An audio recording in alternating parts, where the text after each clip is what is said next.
지난주는 우리가 이제 서윤주 목사님하고 말씀 사경할 금요철에 있었고, 그 앞주 2주 전에 사무엘상 시리즈 1편을 살펴봤는데, 여러분 대략 기억나십니까? 한나의 기도였습니다. 한나의 기도를 통해서 우리가 주시는 메시지를 얻었는데, 2장에서의 핵심 메시지는 이제 두 번째로 엘리 제사장 가정으로 지금 넘어갑니다. 엘리 제사장 가정의 좀 좋지 못한 모습들. 오늘 제목이 엘리의 두 아들로 제가 이렇게 잡았는데, 저도 아들 둘 키우지만 아들 둘 키우는 게 쉽지 않습니다. 쉽지 않은데 특히 엘리는 특수한 상황이죠. 사사이자 제사장입니다. 예, 지금으로 하면 목회자, 사역자, 또 선교사님들 이런 상황인데, 그렇다고 해서 이 말씀을 1차적으로는 그렇지만 이 말씀을 꼭 그분들 가정에만 적용할 수 없죠. 모든 성경은 모든 하나님 백성들에게 주시는 말씀이기 때문에 여기서 우리가 또 찾아서 먹을 영적인 메시지를 또 찾아 먹어야 될 것 같습니다. 대략 이렇습니다. 홈리와 비느하스라는 두 아들이 있는데 정말 속썩이는 아들입니다. 정말 목회자의 아들이라고 할 수 없는, 안 믿는 사람도 하지 않는 짓을 버젓이 성전 안에서 행하는 그런 아들이었습니다. 그 두 가지 제가 오늘 읽었는데, 첫 번째 죄가 뭐죠? 사람들이 제사드리러 가져오는 고기를 가마솥에 삶아서 아직 다 익지도 않았는데, 그러니까 거의 레어 수준의 고기를 갈고리를 찍어서 임의로 자기들 마음대로 가져가서 자기들끼리 나눠 먹고, 또 성전 앞에 수종 드는 처녀들이 있었거든요. 그 처녀들을 그냥 위압적으로, 강압적으로 해서 추행하고 성적인 범죄를 행하고, 그런 일들을 그 엘리의 두 아들이 버젓이 행했다는 거예요. 그 소문이 날 정도였으니까 버젓이 행했다는 거예요. 은밀히 행한 것도 나쁘지만 버젓이 그렇게 행했습니다. 결국 이 엘리의 가정을 하나님께 치시는데, 그 비참함은 이제 나중에 4장에 쭉 이렇게 전쟁까지 이렇게 쭉 이어지고 있는데, 하여튼 비참하게 엘리의 가정이 무너지는 걸 보게 됩니다. 이걸 통해서 우리가 좀 반면교사 삼을 메시지가 있는데, 이 밤에 간략하게 세 가지 정도 발견하기 원합니다. 첫째는 예배의 중요성을 일깨워줍니다. 예배의 중요성을 보여주는 말씀이다 하는 겁니다. 자, 17절 볼까요? 17절에 이 소년들의 죄가 여호와 앞에 심히 크면 그들이 여호와의 제사를 멸시함이었더라. 제사를 지금 말로 바꾸면 여러분 예배죠. 예. 그러니까 이들이 이렇게 악행을 행했다는 것은 근본적으로 이들 마음속에 예배를 무시했다는 거예요. 예배에 대한 무심, 성전이 뭔데, 예배 이 제물이 뭐라고, 이걸 그냥 무시했다는 거예요. 예. 그러니까 예배의 경건성을 무시하면 예배가 희화화되죠. 가벼워집니다. 그래서 설교 시간에 안 해야 될 얘기들이 막 하죠. 예. 예배의 경건성을 무시한 거죠. 예배의 중요성. 여러분, 예배는 하나님 말씀만 선포되어야 할 줄 믿습니다. 예. 다른 얘기 하고 싶으면 특강 시간에 하면 돼요. 근데 예배는, 왜 그 예배에 예수 안 믿는 분도 있거든요. 마지막 예배인 분도 있거든요. 우리가 내일 일을 모르지 않습니까? 그분은 복음을 들어야 됩니다. 그래서 예배의 경건성은 다른 것으로 절대 침범될 수 없습니다. 근데 예배를 이들이 함부로 생각했다는 거예요. 저는 제가 부민교회에서 또 부격자로 중고등부도 섬겼고 또 대학부 청년부도 부격자 사역을 했지만, 나름대로 제가 이건 정말 진리다, 이건 정말 불변한, 시대가 바뀌고 세월이 흘러도 정말 불변한 진리다 하는 것은, 어떤 가정이나 또 누구 관계 속에 문제가 있다, 갈등이 있다, 그럼 여러분 결국 거슬러 올라가면 그분들의 예배가 이상이 있더라고요. 예배 생활이. 다른 말로 하면 여러분, 예배가 제대로 제자리에 드려지고 지켜지면 모든 문제와 갈등은 해결될 줄 믿으시기 바랍니다. 예배가 그만큼 중요합니다. 제가 언젠가 가덕기도원 집회 때 그런 말씀드렸어요. 예배는 은혜의 종합 선물 세트입니다, 이런 표현을 했습니다. 예배 안에 모든 것이 있습니다. 우리가 성경 공부도 하고 내년부터 제가 이제 소그룹 제자훈련도 시작할 건데 그런 양육도 중요하고 다 중요해요. 그런데 예배보다 우선될 수 없습니다. 그 모든 프로그램을 다 한다고 해도 그분이 주일날 나와서 예배를 제대로 드리지 않는다면 신앙이 근간이 없는 거예요. 그게 예배가 그만큼 중요한 것입니다. 모든 문제와 갈등도 예배가 회복되면 그 가정이 회복되고 또 자녀들의 문제도 예배가 회복되면 바로 회복되는 줄 믿으시기 바랍니다. 어제 이제 수능을 쳤습니다. 우리 자녀들이 수능을 치고 우리 이제 중고등부 구목사님이 담당한 구목사님에게 얘기 들어보니까 아이들 치고 온 아이들 막 통화도 하고 그랬대. 들어보니까 뭐 매스컴에서는 좀 수능이 어려웠다 그랬는데 우리 교회 애들은 문제 없던데요 뭐 대체로 이랬다 하더라고요. 그래서 큰일 난다, 12명 서울대 가겠는데 저는 이렇게 생각을 했는데 보내기 싫거든요. 서울에 부산에 있으면 좋겠는데 아이들이 정말 최선을 다했고 또 어제도 하루 종일 뭐 본인의 아이, 본인의 손자가 있는 우리 집사님 권사님들도 기도하셨지만 아닌 분들도 오셔가지고 같이 하루 종일 또 반나절 같이 기도회 지원을 아낌없이 하는 걸 보고 너무 참 귀했습니다. 근데 여러분, 제가 뭐 한국을 비판하는 게 아니고 한국의 교육이 사실 문제점들이 많잖아요. 그렇죠? 너무 아이들을 이렇게 몰아가는, 언젠가 뭐 내신 등급 폐지가 됐던 적도 있지만 요즘 보니까 제가 설교할 때 늘 이제 팩트 체크를 하거든요. 2025년 그 기사를 보니까 다시 또 나름대로 또 등급이 있더라고요. 근데 여러분, 아이들은 어떻게 느끼는지 모르겠지만 얼마나 그게 초조하겠습니까? 무슨 한우도 아니고 무슨 고기도 아니고 등급을 매겨놔, 애들 성적으로. 분명히 옛날에 제가 어릴 때 80년대인가요? 배우 이미연 씨가 나온 영화 중에 행복은 성적순이 아니잖아요 라는 영화, 지금 끄덕끄덕 하시는 분들은 연식이 좀 되신 분들이에요. 그런 영화도 있었어요. 행복은 분명히 성적순이 아니라고 하는데 부모님들도 괜찮다, 건강하게만 자라다오 이렇게 얘기하는데 분명히 성적이 나오거나 결과가 좋지 않으면 집안 분위기가 어두워지고 부모님 표정이나 말투가 뭔가 좀 어두워지는 거 아이들이 느낀단 말이에요. 근데 왜 예배가 중요하냐? 현실은 그럴지라도 애들이 그렇고 나서 주일날에도 예배 왔어요. 중고등 예배 갔어요. 우리는 또 일부 예배 공예배 드리잖아요. 중고등부가 예배했다고 왔는데 자기는 성적이 좋지 못하고 자기 집안은 좀 보잘것없고 부모님의 직업도 그렇게 자기가 보기에는 좀 그렇게 좀 그런데 목사님 말씀 들어보니까 하나님은 그거 개의치 않고 나를 사랑하신대요. 하나님은 우리 집안을 보지 않고 내가 어느 대학 다니는지를 보지 않으신대요. 하나님은 내 존재 자체가 귀하대요. 아까 그 찬양처럼 나의 사랑, 나의 딸아, 나의 아들아. 그 하나님 말씀, 그 복음을 아이들이 예배 때마다 들으면 그 복음의 힘이 그 아이들을 살게 하는 거예요. 여러분, 하루에 청소년들이 얼마나 자살 많이 하는지 아시죠? 우리나라 자살률이 하루에 27명 평균 그렇답니다. 그 중에 아이들이 있어요. 이번에도 겁이 납니다. 혹시 수능 때문에 그런 아이들이 있지 않을까? 근데 그 아이들이 왜 예수 믿고 왜 예배에 나와야 되느냐? 세상은 등급으로, 성적으로, 출신으로, 집안으로 아이들을 매기지만 교회에 오면 그냥 존재 자체가 귀하다잖아요. 그 예배가 아이들을 살리는 거예요. 그 힘을 얻고 나가는 거예요. 학교에서 좀 치고 눌리고 해도 교회 와서 하나님 말씀 듣고 애들이 살아나는 거예요. 그래서 은혜를 받는 거죠. 그게 은혜죠, 은혜. 우리가 어린이 주일에 근간 5월 첫 주 어린이 주일이죠. 자녀 축복 주일, 우리는 자녀 축복 주일이라 부르는데 그 어린이 주일의 근간으로 삼는 말씀이 마태복음 19장 14절인데 한번 읽을까요? 시작. 예수께서 이르시되 어린아이들을 용납하고 내게 오는 것을 금하지 말라. 네, 여러분 저 당시 상황 아시죠? 아이들이 예수님이 설교하고 계시니까 막 왔어요. 근데 누가 말렸습니까? 어른들이, 제자들이 절로 가라고, 애들은 가라 그러면서 막 말렸어요. 예수님 그걸 보시고 애들 용납해라는 거예요. 나한테 오는 것을 막지 말라, 금하지 말라는 거예요. 그리고 저 말씀을 가만 보십시오.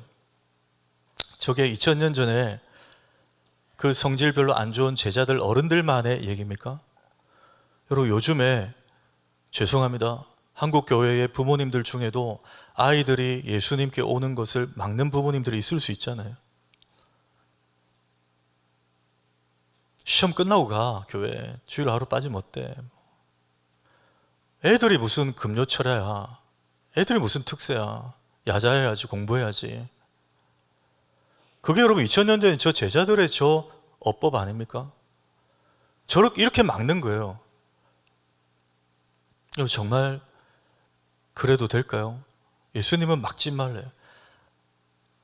애들을 용납하되 수능 전까지는 막아라. 주님이 그렇게 하지 않으셨어요. 언제든지 예수님에게 오도록 수고하고 무거운 짐진 자들아, 다 내게로 오라겠지. 어른들만 오라고 하지 않았어요. 다 내게로 오라. 내가 너희를 쉬게 하리라.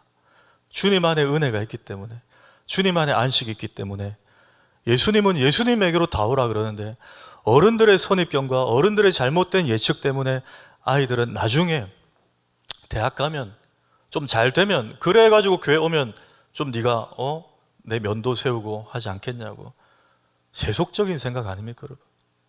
예수님은 존재 자체를 귀하다 하시는데 왜 부모님은 그 아이에게 어떤 대학을 뒤집어 씌워서 그 아이의 존재를 바꾸려고 하십니까?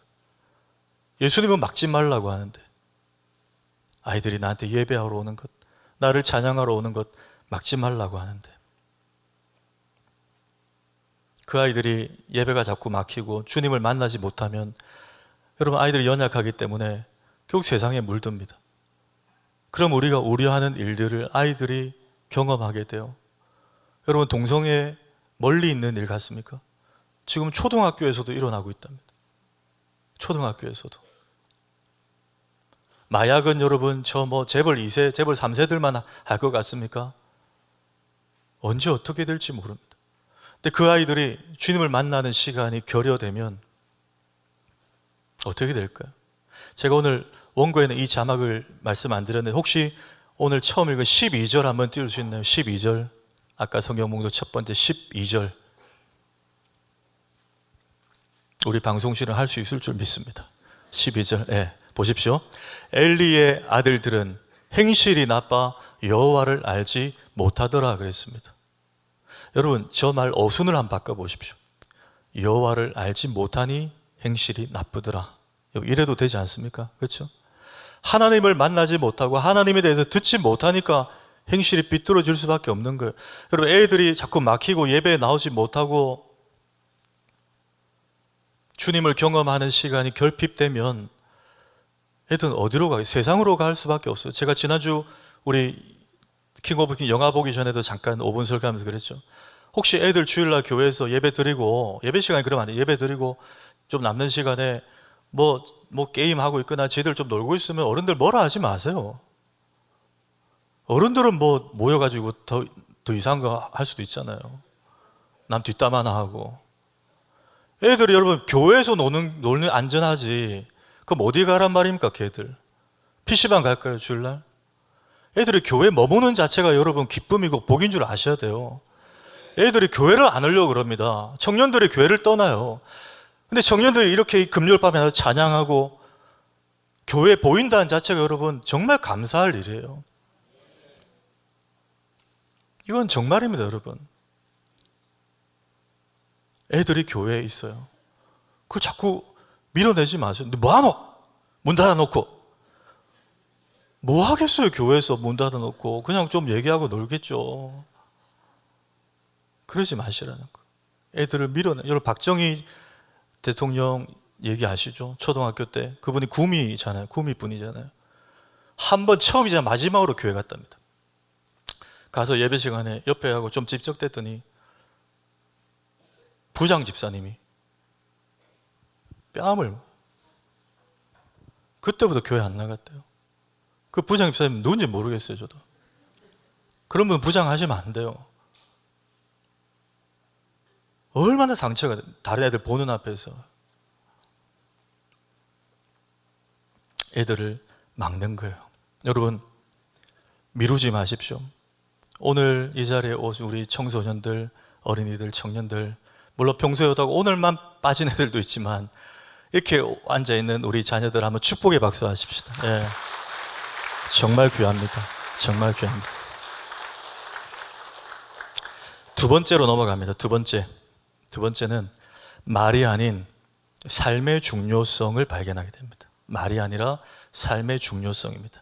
23절 이하에 한번 읽어볼까요? 예, 저 조금 중략했는데 읽겠습니다. 시작. 그들에게 이르되 너희가 어찌하여 이런 일을 하느냐? 내가 너희의 악행을 이 모든 백성에게서 듣노라. 내 아들들아, 그리하지 말라. 내게 들리는 소문이 좋지 아니하니라. 그들이 자기 아버지의 말을 듣지 아니하였으니. 지금 아버지 엘리가 막 교인들 사이에, 백성 사이에 들리는 소문을 들으면 자기들 아들들에 대한 악행이에요. 그래서 아들들을 불러서 얘기합니다. 그러지 마. 나한테 들리는 소문이 안 좋아. 이렇게 좀 이렇게 권면도 하고 책망을 했어요. 근데 그들이 홈리와 비나스가 자기 아버지 엘리의 말을 듣지 아니하였다고 성경은 기록합니다. 저는 이 부분을 보면서 애들이 왜 아버지 말을 안 들었을까 생각을 해봤어요. 뭐 다른 의견도 있을 수 있으면 그런데 저는 성경 안에서 찾았습니다. 왜 아버지의 말을 안 들었을까? 아버지가 지금 제사장이고 사사잖아요. 그리고 아버지예요. 근데 그 모든 영적 권위를 잃은 게 아닌가? 여러분, 권위는 어떻게 생겨납니까? 권위는 자기가 만드는 게 아니죠. 내가 담임 목사인데 한다고 권위가 서는 게 아니에요. 그렇죠? 권위는 다른 사람이 인정해 주는 겁니다. 다른 사람이 인정해 주는. 근데 언제 인정해 주는 거죠? 그 사람의 말과 삶이 일치할 때 권위가 생깁니다. 그래서 예수님께서 마가복음 1장에 보시면, 우리가 마가복음 시리즈 줄 낮에 보고 있지만 예수님의 가르치는 것이 서기관과 같지 아니함 일러라라는 표현이 나옵니다. 왜? 예수님은 삶과 말씀이 일치하셨거든요. 서기관들은 외식했잖아요. 그분이 가르치는 것과 삶이 일치할 때 존경한다고, 저분의 말이라면 내가 인정한다고, 그때 권위라는 게 생기는 거죠. 인상 쓰고 소리 지른다고 권위 생기는 게 아니죠. 내가 낸데, 요즘 애들한테 내가 낸데 그러면 어쩔 TV 그럽니다. 예. 어쩌라고요? 권위 절대 안 생깁니다. 내가 말이야 우리 교회 몇 년 다녔는데 예 수고하셨습니다 그래요. 그건 권위가 아니에요.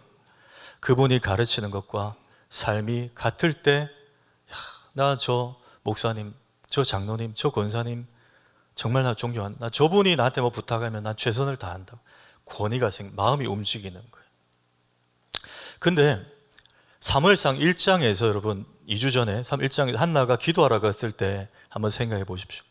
한나가 분인나 때문에 마음이 상해서 하나님께 기도하러 갔어요. 그때 왜 제가 엘리의 권위에 대해서 말씀드리냐면 이 부분이에요. 사무엘상 1장 9절 보십시오. 한나는 성전 안에서 기도하는데 엘리는 뭐 하고 있었어요? 성전 문설주 곁 의자에 앉아 있었어요. 저 의자가 어떤 의자인지는 모르겠어요. 리클라이너인지 바디프렌드인지는 모르겠어요. 흔들 의자인지.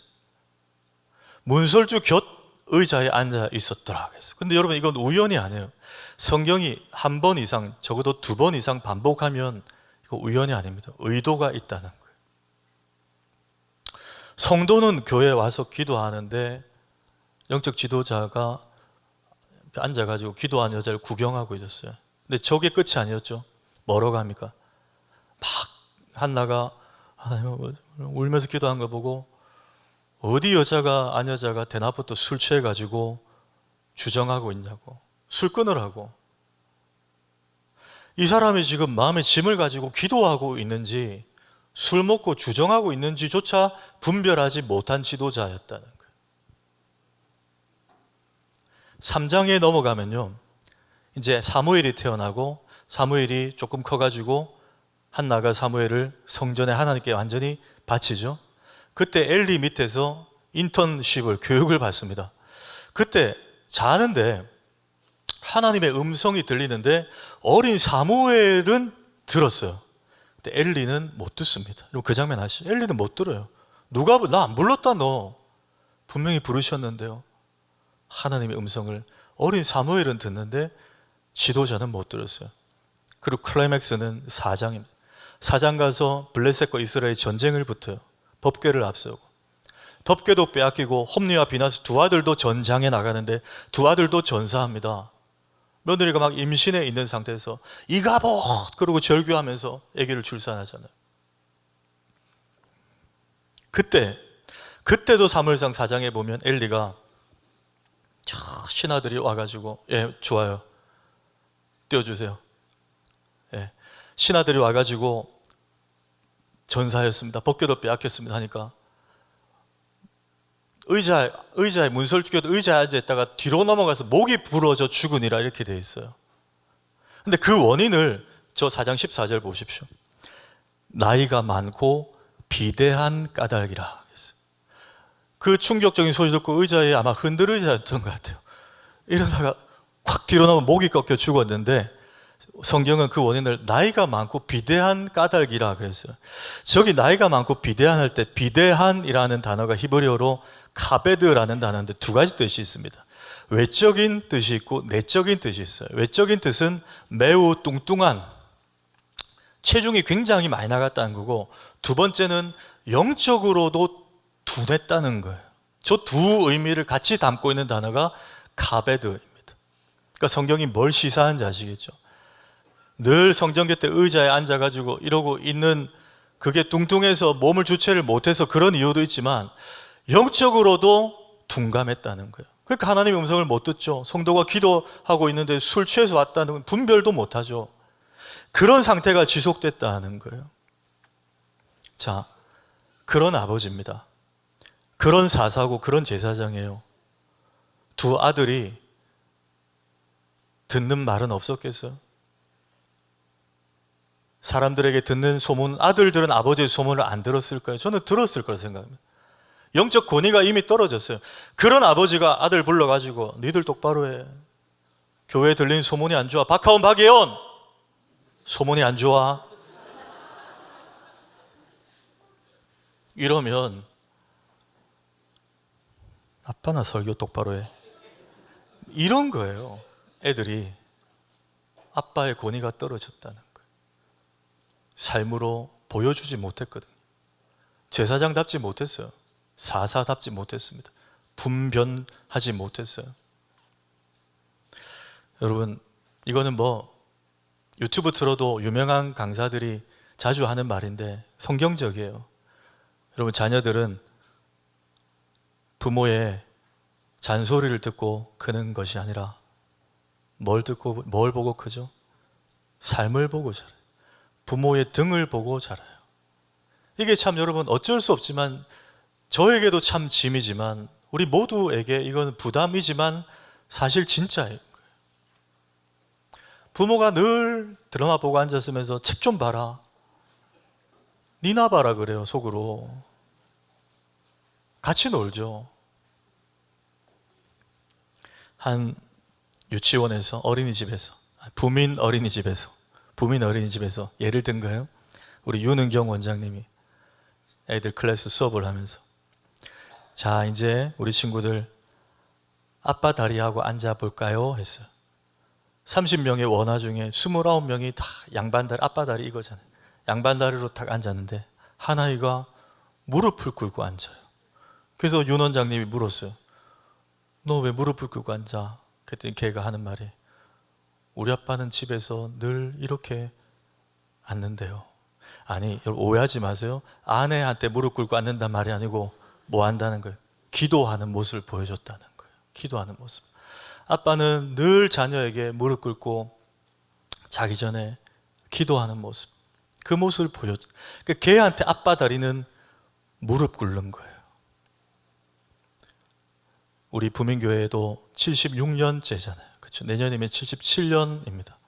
많은 신앙의 아름다운 모범을 보이신 어르신들, 또 이미 천국 가신 분들도 계시고, 지금도 우리 다음 세대 자녀들 위해서 늘 기도와 또 마음과, 또 아이들이 선교 간다, 비전 트립 간다 그러면 또 후원하시고, 늘 마음을 같이 하는 어른들이 너무 참 많이 계세요. 너무 귀하세요. 근데 여러분, 부민교회가 한 90년 하고 문 닫으면 되겠습니까? 한 100년 채우고 문 닫으면 되겠습니까? 주님 오실 때까지 여러분 교회 문은 열려야 될 줄 믿습니다. 예, 그게 언제인지 모르겠어요.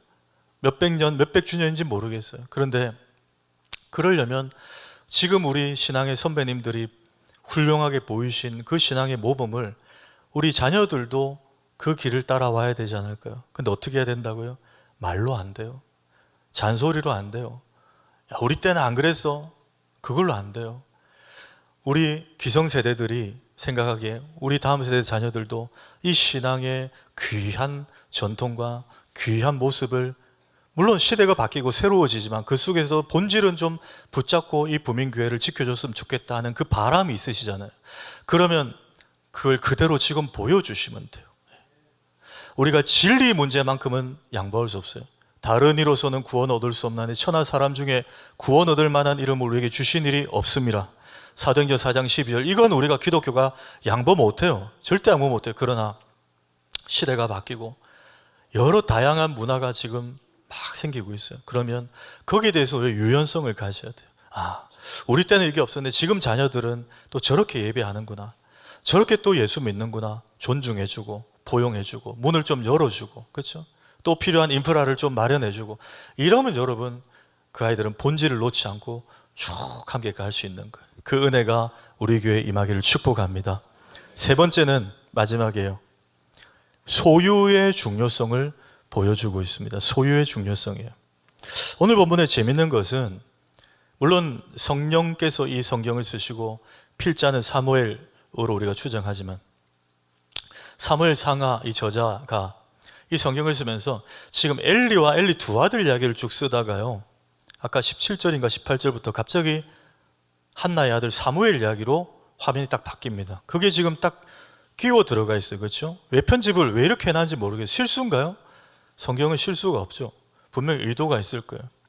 엘리와 엘리 두 아들 이야기만 해도 되는데 갑자기 사무엘 이야기를 쑥 밀어넣었어요. 우리에게 뭘 보라는 거죠? 비교해 보라는 거예요. 엘리의 두 아들과 한나의 아들 사무엘은 비교해 보라는 거예요. 여러분, 한나에게 있어서 사무엘은 어떤 아들입니까? 오랜 기간 그 분인나의 모욕 속에도 참고 기도하며 눈물로 씨를 뿌려서 하나님이 마침내 주신 아들이 사무엘이잖아요. 얼마나 귀합니까? 얼마나 귀해요. 그런데 그렇게 받은 아들이면 여러분 마음 변할 수 있지 않습니까? 하나님께 바치겠나이다 해놓고도 하나님이 이 귀한 아들을 주셨어요. 하나님 좀 이따 바칠게요, 대학 가면 바칠게요 할 수 있잖아요. 그런데 하나님께 약속한 대로 딱 때가 되니까 하나님께 바쳤어요. 성전에 탁 들여보냈어요. 자기 배합한 낳은 아들이라고 자기 소유로 주장하지 않았어요. 하나님이 주신 아들, 아니 하나님의 기업이다, 그러고 탁 바친 거예요. 그걸 지금 보여주는 거예요.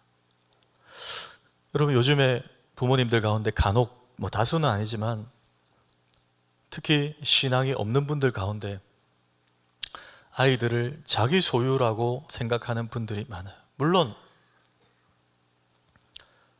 우리가 아이들의 보호자로서, 책임자로서는 자기 소유인 것처럼 아이들을 케어해야 됩니다. 법적 책임도 져야 돼요. 그건 분명한 거예요. 그러나 아이들의 인생에 있어서 내가 책임자는 아니에요. 아이들의 생명에 있어서 내가 책임자는 아닙니다. 여러분, 시편 127편 3절 읽습니다. 시작. 보라, 자식들은 여호와의 기업이요 태의 열매는 그의 상급이로다. 네, 옛날 번역에는 보라, 자식들은 여호와의 주신 기업이요 그랬어요. 하나님이 주신 기업, 하나님의 기업, 소유를 말하는 거예요. 하나님이 주셨습니다. 하나님이 네 해라고, 네 마음대로고 너의 비전과 네가 못 이룬 꿈을 투영시켜서 아이들에게 몰아가라고 주신 자녀가 아니고요, 내가 너한테 줬으니까 네가 말씀대로 대리자로 한번 키워보라고 주신 거예요. 근데 여러분, 이걸 우리가 놓치면 이 아이를 내 방향대로 키웁니다. 때로 거기에 있어서 신앙도 때로는 치워버려요. 그렇죠? 그거 돼야 돼, 너 거기 가야 돼, 그게 먼저 탁 꽂혀 있어요. 근데 아이는 그걸 원치 않아요. 이제 부딪히는 거예요. 갈등이 생기는 거죠. 이런 경우가 죄송합니다. 교회 안에도 있을 수 있어요. 여러분, 모세의 엄마 이름이 누구죠? 요게벳입니다. 아버지는 누구죠? 모세의? 구 목사님 성경 퀴즈에 꼭 내세요. 네. 아므람이죠. 아므람입니다. 둘 다 레위 혈통이었어요. 그때 당시에 바로가, 애굽의 바로가 남아 살육 정책을 폈습니다. 그렇죠? 남자를 다, 히브리 남자를 다 죽이라 그랬어요. 그때 3개월을 숨겨 키웠습니다. 근데 그 이유가 있습니다. 그 이유가 있어요. 한번 볼까요? 출애굽기 2장 1절 2절 읽습니다. 시작. 레위 가족 중 한 사람이 가서 레위 여자에게 장가들어 그 여자가 임신하여 아들을 낳으니 그가 잘생긴 것을 보고 3달 동안 그를 숨겼으나. 네, 저는 제가 신학을 하기 전에 저 말씀을 보고 이해가 안 됐어요. 그 모세가 좀 희한한 사람은, 여러분 창출레민신 모세오경은 모세가 40년 광야 생활 동안에 틈틈이 메모해서 쓴 책이라고 우리는 믿거든요. 모세가 쓴 책이에요. 띄워놔 주십시오. 잠깐 띄워놔 주세요. 출애굽기 2장 방금 말씀. 네. 그런데 모세가 자기가 썼어요. 아무리 성령의 감동이지만 자기가 썼어요. 근데 자기 입으로 자기가 잘생겼대요. 이거 너무한 거 아닙니까? 요즘 말로 재수없지 않나요? 아니, 자기 입으로 자기 엄마가 자기가 태어났는데 애가 너무 잘생긴 것을 보고 숨겼다고. 자기 애가 너무 강해요. 저는 이게 이해가 안 됐어요. 모세가 왕자병 말기인가? 근데 여러분, 이 잘생김은 우리가 생각하는 비주얼만을 말하지, 물론 모세가 잘생길 수 있어요. 그렇죠? 그 중동에 애 치고 눈 동그랗고 피부가 까마잡잡하고 뭐 괜찮을 수 있는데 그걸 의미하는 말이 아니에요. 성경은 성경으로 해석하는 게 제일 정확해요. 저 구절을 가지고 순교하셨던 스데반 집사님이 사도행전에 설교한 부분이 있는데 한번 볼까요? 사도행전 7장 20절. 그때에 모세가 났는데 하나님 보시기에 아름다운지라 그랬어요. 이거예요. 요게벳에게 뭐가 있었다는 거예요?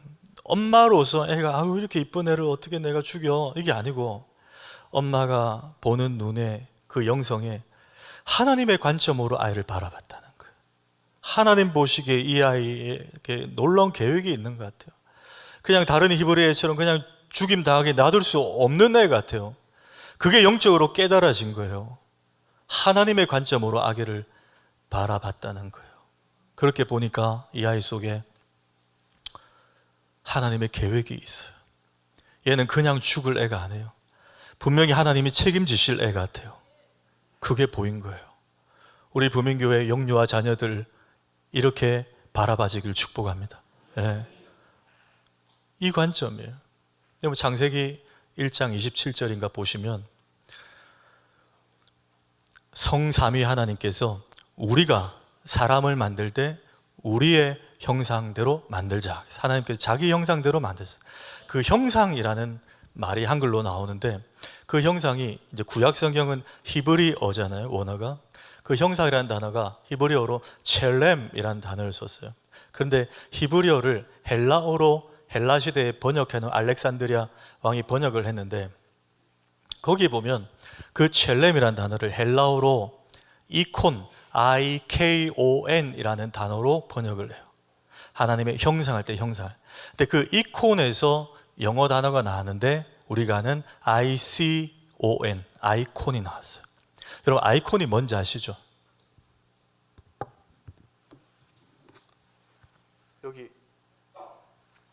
여기 보시면 이런 게 아이콘이에요. 아이콘. 이거를 탁 눌러요. 사진첩을 딱 눌러요. 그러면 그 안에 있는 600여 장의 사진이 다 펼쳐지는 거예요. 그게 형상이란 단어예요.